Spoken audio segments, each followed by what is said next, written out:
¿Por qué cantamos? Si estamos lejos como un horizonte, si allá quedaron árboles y cielo, si cada noche siempre alguna ausencia y cada despertar un desencuentro. Usted preguntará ¿por qué cantamos? Cantamos porque el grito no es bastante y no es bastante el llanto ni la bronca. Cantamos porque creemos en la gente y porque venceremos la derrota.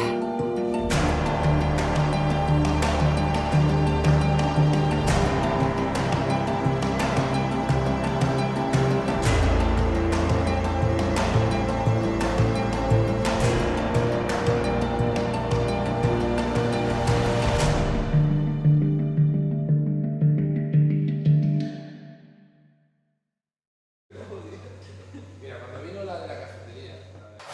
No, pero ya no me dice que no.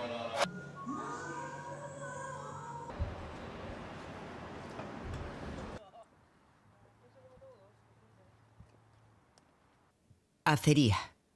Egiteko eginak.